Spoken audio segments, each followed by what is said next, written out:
रवीश कुमार ने लिखा पीएम मोदी की तरफ से अंधभक्तों को पोस्ट, जो इस वक्त सोशल मीडिया पर वायरल हो रहा है और लोग इस पोस्ट पर जमकर अपने रिएक्शन देते हुए दिखाई दे रहे हैं। दरअसल बांग्लादेश दौरे पर पहुंचे प्रधानमंत्री नरेंद्र मोदी ने वहां के नेशनल डे प्रोग्राम में भाषण दिया। पीएम मोदी ने अपने भाषण में बांग्लादेश की आजादी की लड़ाई और पाकिस्तान सेना के अत्याचारों का जिक्र करा और कहा कि इतिहास में उन अत्याचारों की उतनी चर्चा नहीं होती जितनी होनी चाहिए। पीएम मोदी ने अपने भाषण में कहा कि किस तरह उन्होंने खुद 20-22 साल की उम्र में बांग्लादेश आजादी के लिए सत्याग्रह किया था और जेल भी गए थे। इसी को लेकर रवीश कुमार ने एक फेसबुक पोस्ट किया है जो पीएम नरेंद्र मोदी की तरफ से अंधभक्तों को है। रवीश कुमार के इस पोस्ट पर सोशल मीडिया यूजर्स जमकर अपने रिएक्शन देते हुए दिखाई दे रहे हैं। पहले तो शेयर करते हैं रवीश कुमार का फेसबुक पोस्ट। मेरे प्यारे भाइयों और मूर्खों, मैं आज एक अहम जानकारी देने जा रहा हूँ। नेहरू जी ने मेरे साथ धोखा किया। हुआ यूं कि गांधी जी चाहते थे कि मैं दांडी मार्च में सत्याग्रही बनूं। उन्होंने मुझे एक पत्र लिखकर नेहरू जी को दिया कि आप रवीश को खोजकर पत्र दे दें। उस वक्त मैंने प्राइम टाइम से 31 मार्च तक की छुट्टी ली थी और किसी को पता नहीं था कि मैं कहाँ हूँ। गांधी जी ने मेरी बात मानकर टीवी देखना बंद कर दिया था। नेहरू जी ने इसका फायदा उठाकर पत्र अपने पास रख लिया। दांडी यात्रा पर निकलने से पहले गांधी जी मेरा इंतजार करते रहे। अंत में निराश होकर यात्रा पर निकल गए। उसी दिन से व्हाट्सएप यूनिवर्सिटी में नेहरू जी को लेकर जो भी मीम आता है मैं दिमाग बंद कर यकीन कर लेता हूँ। मैं सत्याग्रही नहीं हो सका, सोचा कोई नहीं, बाद में हो जाऊंगा। 2 मौके आए। इंदिरा गांधी ने बांग्लादेश बनने की सूचना मुझे नहीं दी क्योंकि तब मैंने अपना मोबाइल नंबर बदल दिया था और RK धवन का नंबर ब्लॉक कर दिया था। इसलिए दांडी यात्रा के बाद दूसरी बार बांग्लादेश के निर्माण में मैं सत्याग्रही होने से बच गया। अगर मुझे इंदू जी ने बांग्लादेश के निर्माण में सत्याग्रही होने का मौका दिया होता तो आज मैं उसी बांग्लादेश से आए लोगों के लिए NRC नहीं लाता। बाकी अभी जल्दी में हूँ, राजीव गांधी का प्लेन उड़ा रहा हूँ। कल सुबह मंडेला से मिलना है सत्याग्रह के लिए। ये पत्र लिखना पड़ा जब से पता चला है कि आप लोग मोदी जी के बयान का मजाक उड़ा रहे हैं, तब से मन दुखी है।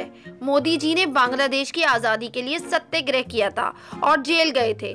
इस बात में यकीन न करने वाले वही हैं जो पुलवामा हमले को लेकर सबूत मांग रहे थे, जांच की मांग कर रहे थे। मजाक उड़ाने वालों को लेकर मेरी एक ही चिंता है, कहीं उनकी बुद्धि वापस तो नहीं आ गई है।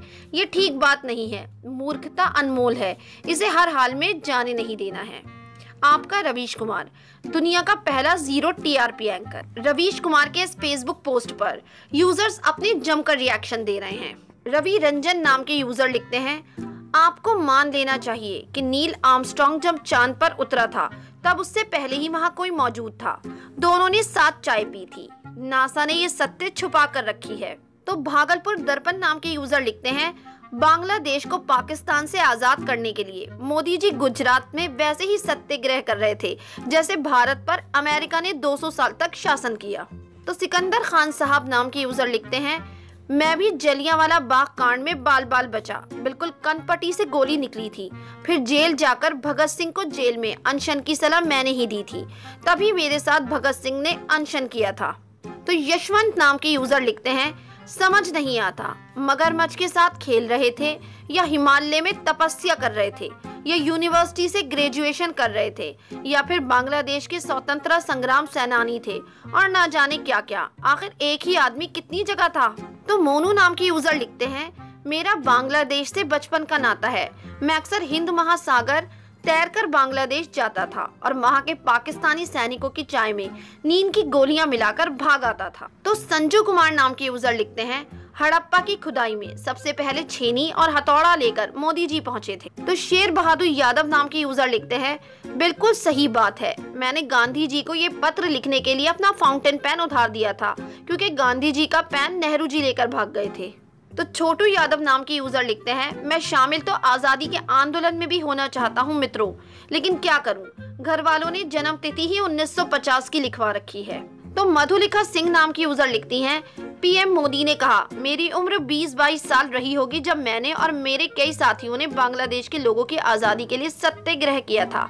आजादी के समर्थन में मैंने गिरफ्तारी दी थी और जेल भी जाने का अवसर आया था। जियो भैया, आपने तो रिकॉर्ड ही ब्रेक कर दिया। वैसे जेल कहाँ गए थे, कराची या इस्लामाबाद में? ऐसे कितने ही सोशल मीडिया यूजर हैं जो रवीश कुमार के इस फेसबुक पोस्ट पर अपने रिएक्शन देते हुए दिखाई दे रहे हैं। आपकी क्या राय है इस खबर के बारे में? अपनी राय कमेंट सेक्शन में जरूर दें। हमारे चैनल को सब्सक्राइब करें, बेल आइकन प्रेस करें ताकि हर खबर आप तक जल्द से जल्द पहुंचे।